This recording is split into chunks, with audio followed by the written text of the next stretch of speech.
वालेकुम बच्चों, मेरा नाम जितेश कुमार है। आज हम सर्कुलर मोशन को आगे बढ़ाएंगे। हमने सर्कुलर मोशन स्टार्ट किया था। सर्कुलर मोशन को हमने दो पार्ट्स में बांटा था बच्चों, kinematics and dynamics of circular motion. Kinematics में हम लोगों ने सब कुछ पढ़ा। डायनामिक्स हमने स्टार्ट किया था, यानी कॉज ऑफ मोशन। हमने कहा कि कोई पार्टिकुलर सर्कुलर मोशन में रहना चाहता है, यानी सर्कुलर मोशन मेंटेन करना चाहता है या नेचुरली सर्कुलर मोशन में है, ये दोनों ही कंडीशन में उसको एक नेसेसरी फोर्स चाहिए जो कि डायरेक्टेड टुवर्ड्स द सेंटर रहेगा, जिसको हमने बोला था सेंट्रीपिटल फोर्स। यानी कंपलसरी है। फोर्स के दो एक्सेलरेशन के दो कंपोनेंट थे, यानी फोर्स के भी दो कंपोनेंट आप कह सकते हैं कि दो कंपोनेंट में फोर्स प्रोवाइड करना ही पड़ेगा, एक टुवर्ड्स द टेंजेंट एक towards the centre. Tangential force necessary नहीं है, हो भी सकता है, नहीं भी हो सकता है, depending on the situation that कि आप यूनिफॉर्म सर्कुलर मोशन की बात कर रहे हैं या नॉन यूनिफॉर्म सर्कुलर मोशन की बात कर रहे हैं। लेकिन सेंट्रीपिटल फोर्स नेसेसरी होता है।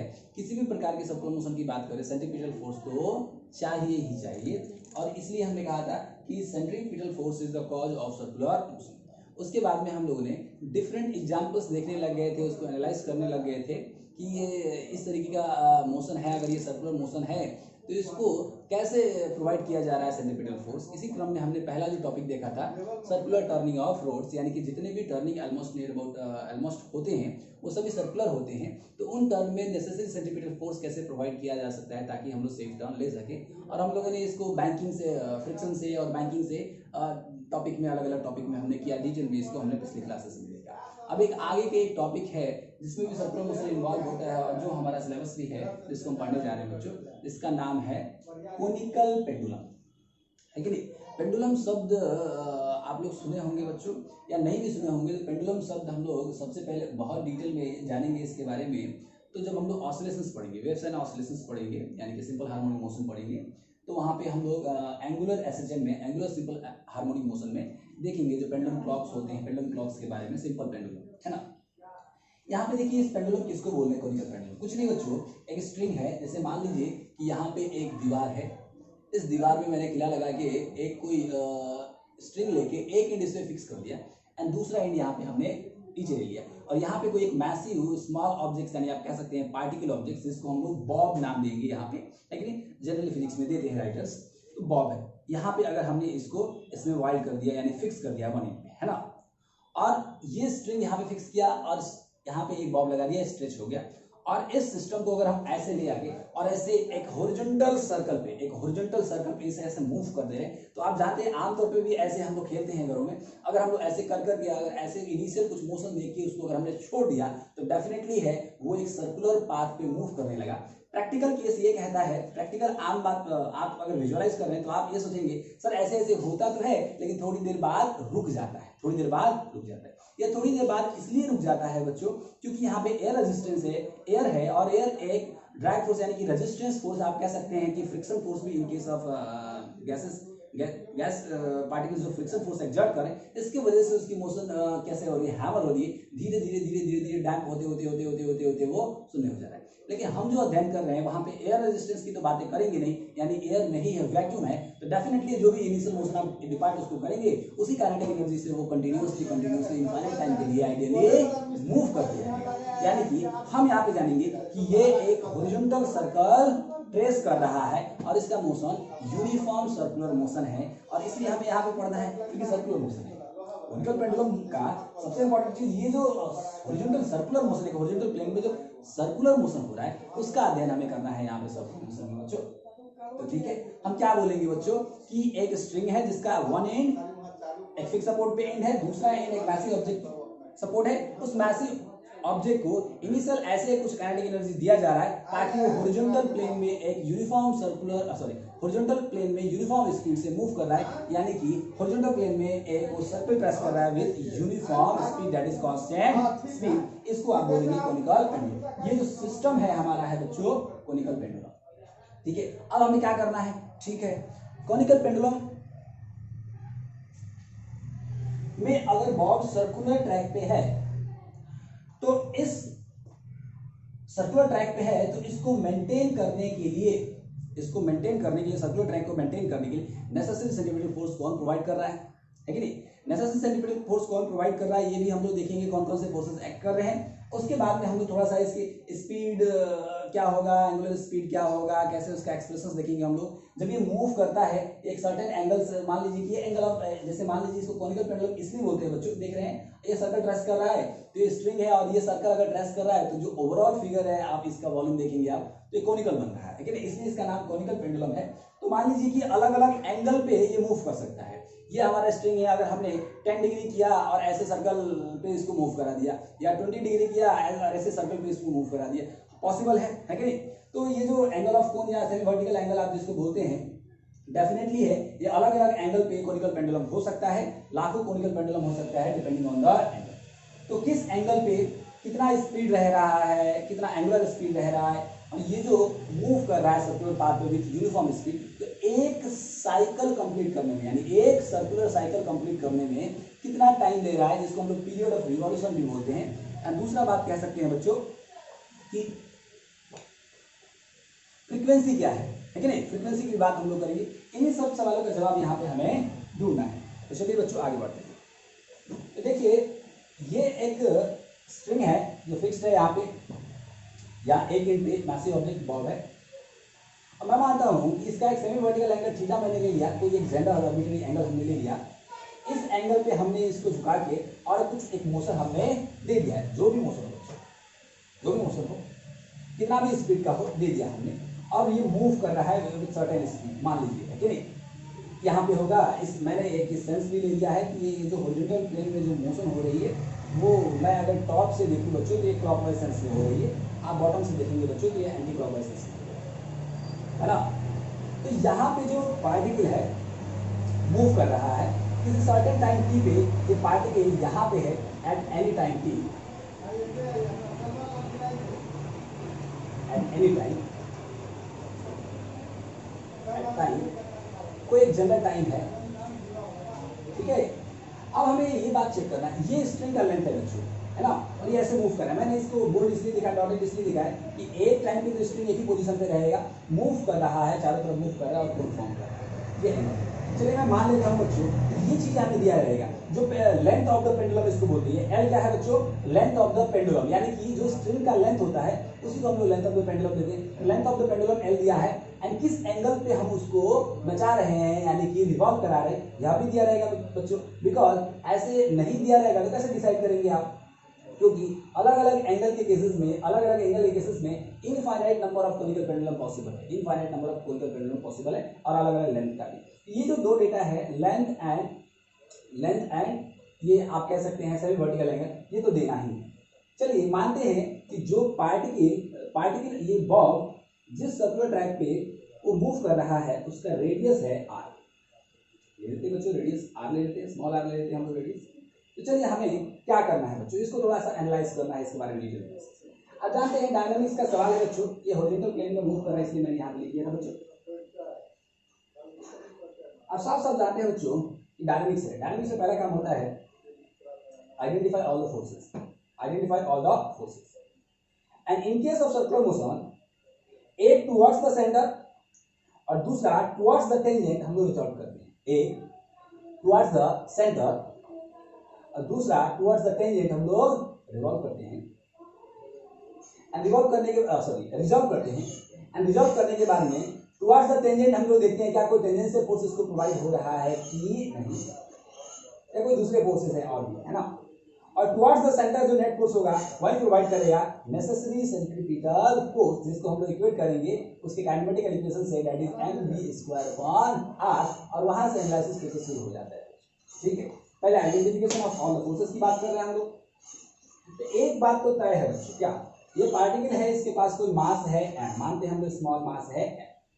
तो एक बात तो साफ है, ऑलवेज नीचे के डायरेक्शन में क्या लग रहा है बच्चों, नीचे के डायरेक्शन में लग रहा है आपको mg, ग्रेविटी तो लगेगा, इसमें कोई डाउट नहीं है। तो एक ग्रेविटी है, दूसरा कौन सा फोर्स है बच्चों, जरा देखिए ये स्ट्रिंग है, यहाँ पे कोई कॉन्टेक्ट सरफेस नहीं है लेकिन ये स्ट्रिंग है, और हम जानते हैं कि स्ट्रिंग जब भी स्ट्रेच्ड मोड में रहेगा वहां पे एक नया फोर्स जनरेट हो जाता है जिसको हम लोग बोलते हैं टेंशन फोर्स, और इस टेंशन फोर्स का डायरेक्शन होता है ऑलवेज श्रिंकिंग, यानी कि अपने बॉडी में हो रहे डिफॉर्मेशन का वो करता है अपोज, यानी कि अगर ये स्ट्रिंग इस डायरेक्शन में स्ट्रेस्ड है तो इसको अपोजिट डायरेक्शन में, यानी कि अपने डिफॉर्मेशन का अपोज करता हुआ एक फोर्स लगाएगा जिसको हम लोग बोल रहे हैं बच्चों स्ट्रिंग फोर्स।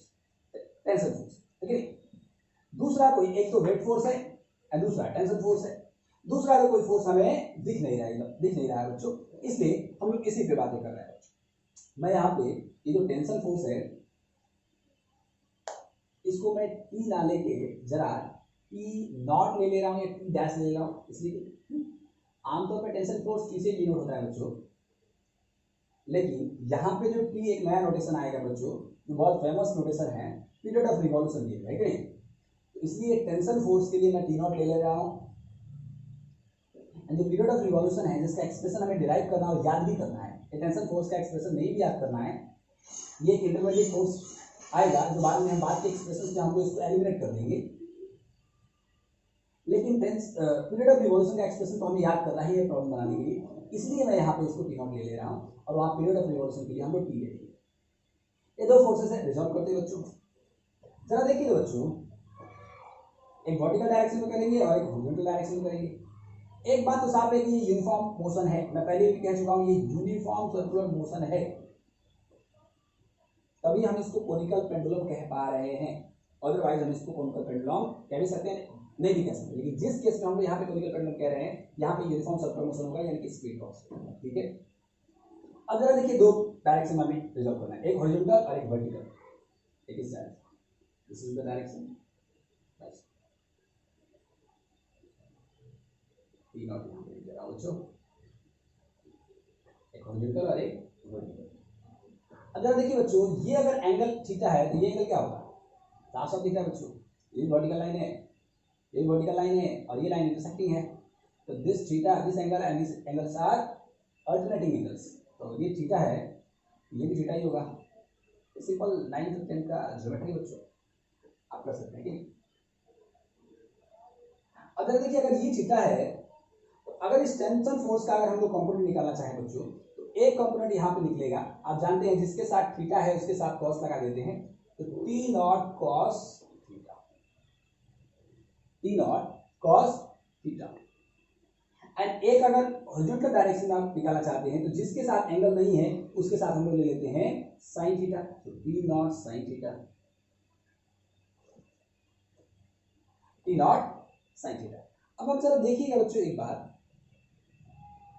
एक टेंशन फोर्स था जिसको हमने रिजॉल्व कर दिया दो डायरेक्शन, एक वेट फोर्स है, तो साफ साफ दिख रहा है बच्चों, वेट फोर्स तो ऑलरेडी वर्टिकल डायरेक्शन में इसको रिजॉल्व करने की जरूरत ही नहीं, ये फोर्सेस है, रिजॉल्व हमने कर लिया। अब हम लोग इक्वेशंस लिखते चलिए।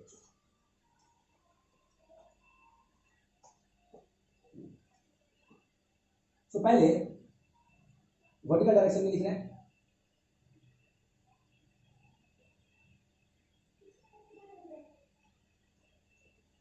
देखिए बच्चों साफ साफ है, ये बॉक्स ऊपर और नीचे यानी अप एंड डाउन नहीं हो रहा है, यानी वर्टिकल डायरेक्शन में कोई मोशन नहीं है। और अगर वर्टिकल डायरेक्शन में मोशन नहीं है, इसका मतलब है कि सारे फोर्सेस इक्विलिब्रियम में यानी बैलेंस्ड है। और चूंकि दो ही फोर्सेस है, अपवर्ड एंड डाउनवर्ड, तो हम लोग कह सकते हैं net upward force will be equal to net downward force, है कि। तो नेट अपवर्ड फोर्स क्या है हमारे पास बच्चों, so T naught cos theta will be equal to net downward force कितना है बच्चों, तो force of gravity that is mg। Equation number 1 इसको ले लीजिए। अब हॉरिजॉन्टल डायरेक्शन में बात कर रहे हैं लोग,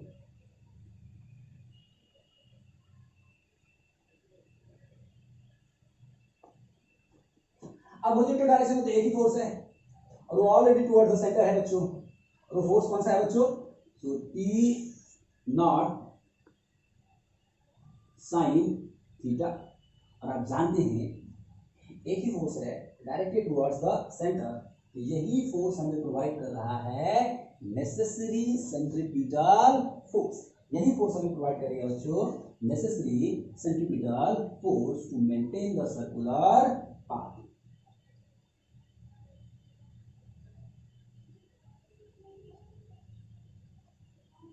necessary centripetal force।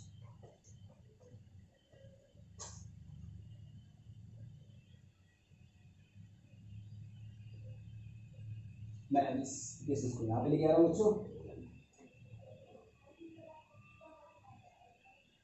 आप सब जानते हैं बच्चों, इस नेसेसरी सेंट्रिपिटल फोर्स को टी नॉट साइन थीटा को हमने काइनेमेटिकल इक्वेशन इसके लिए डिराइव किया था हम लोगों ने बच्चों, mv² अपॉन, जहां पे ये जो r है रेडियस ऑफ द सर्कल है, v क्या है, स्पीड है, यूनिफॉर्म स्पीड है, m मास है, इसको इक्वेट हम लोग कर सकते हैं। एंड थीटा क्या है बच्चों, तो आप कह सकते हैं एंगल ऑफ कोन है जो कोनिकल पेंडुलम का, या एंगल ऑफ पेंडुलम भी इसको बोल सकते हैं। तो आप जरा देखिए बच्चों, यहां से मैं सबसे पहला जो क्वेश्चन नंबर 2 हो गया, तो सबसे पहला जो मैं कुछ एक्सप्रेशन निकालना चाहता हूं जो हमें याद करना है। तो सबसे पहले तो हम एक्सप्रेशन निकालना चाहते हैं बच्चों स्पीड का, है ना। एंड जब हम स्पीड की बात करते हैं बच्चों, तो आप समझ रहे हैं कुछ भी नहीं मेंशन है, इसका मतलब लीनियर स्पीड की हम लोग बात कर रहे हैं, है ना। एक काम करते हैं बच्चों, लीनियर स्पीड कहां पे है, इक्वेशन नंबर 2 में, यहां से निकाल सकते हैं। लेकिन मुद्दा यह है कि जो टी नॉट टेंशन ये तो दिया नहीं है, ये टेंशन निकालने के लिए हम इक्वेशन नंबर 1 का इस्तेमाल कर सकते हैं बच्चों, नहीं। तो जरा देखिए, फ्रॉम 1 एंड 2, फ्रॉम 1 एंड बच्चों यहां से टी नॉट क्या निकल जाएगा, mg अपॉन कॉस थीटा। तो यहां टी नॉट का वैल्यू पुट कर रहे हैं बच्चों, so mg upon cos theta, mg upon cos theta into sine theta will be equal to mv² upon r। आप चाहे तो बच्चों ये mn कैंसिल कर देंगे, इस v स्क्वायर को एज इट इज रहने दे रहे हैं बच्चों हम लोग। तो क्या होगा बच्चों, यहाँ r आएगा r, g रह जाएगा g, and sine theta upon cos theta क्या हो जाएगा बच्चों, सो टैन थीटा। तो यहाँ पे आप v का वैल्यू आप जैसे ये हटाएंगे बच्चों, स्क्वायर हटाएंगे, तो आप साफ जानते हैं यहाँ पे एक स्क्वायर रूट आ जाएगा बच्चों, that is rg tan theta. एक वैल्यू आप निकाल सकते हैं। अब चाहे तो इसका एक एक्सप्रेशन ऐसे भी लिख सकते हैं बच्चों, क्योंकि आमतौर पे मैं आपको एक बात बता रहा हूं बच्चों, यहाँ पे g acceleration due to gravity constant है, वो कोई बड़ा मुद्दा नहीं बच्चों। थीटा जो है एंगल ऑफ बैंकिंग है, सॉरी एंगल ऑफ कोण है, वो तो देगा। ये जो आर है कभी कभी नहीं दे सकता है, या आर देगा तो थीटा नहीं देगा, ऐसा सिचुएशन होता है। उस केस में आप क्या कर सकते हैं, थीटा से आर निकालना और थीटा से आर निकालना, ये तो बहुत आसान बात है बच्चों। कौन सी आसान बात है बच्चों, आप देखिए, तो ये राइट एंगल ट्रायंगल है, एक राइट एंगल ट्रायंगल है, ये एंगल है थीटा है, और ये परपेंडिकुलर है, और ये बेस है, और ये हाइपोटेनस है।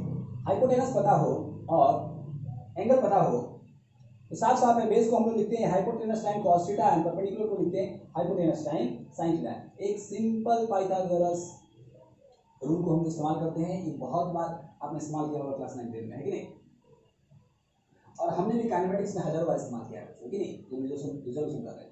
तो ये वाला ट्रायंगल देखिए, डेफिनेटली आपको दिख रहा है कि ये राइट एंगल ट्रायंगल है, जिसमें जो एल है स्लैंट एज जिसको आप बोल रहे हैं कोण का, यानी लेंथ ऑफ पेंडुलम बोल रहे हैं, वो हाइपोटेनस जैसे बिहेव कर रहा है, और ये जो रेडियस है वो बेस है, सॉरी रेडियस है वो परपेंडिकुलर है, एंड ये जो हाइट है वो बेस जैसे बिहेव कर रहा है।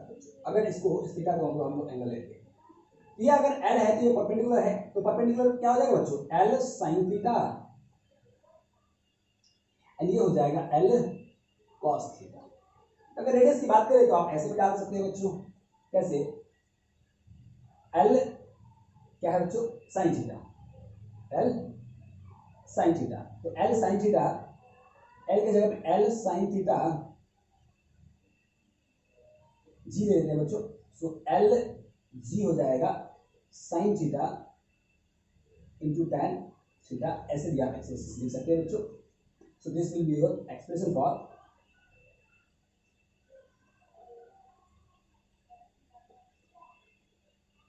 स्पीड। मैं दूसरा एक्सप्रेशन निकालना चाहता हूं। अब आरजी टेन थीटा याद रखिए, rg tan theta that is good. आप आर निकाल सकते हैं with the help of that की angle, this semi vertical angle and length of the pendulum निकाल सकते हैं, साइन थीटा पुट कर सकते हैं, जो भी एंगल रहेगा तो आप ये पुट कर सकते हैं। आप और भी एक्सपेंड करेंगे तो साइन थीटा आ जाएगा, sine square theta and upon cos theta हो जाएगा। इसको थोड़ा अप्रोक्सीमेट भी कर सकते हैं हम लोग, फ्यूचर में देखेंगे हम लोग, आते हैं हम लोग। दूसरा निकालना चाहते हैं एंगुलर स्पीड।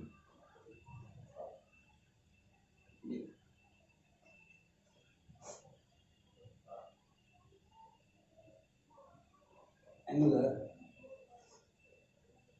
स्पीड। सिंपल एक रिलेशन है बच्चों, कौन सा? Relation between linear and angular parameters.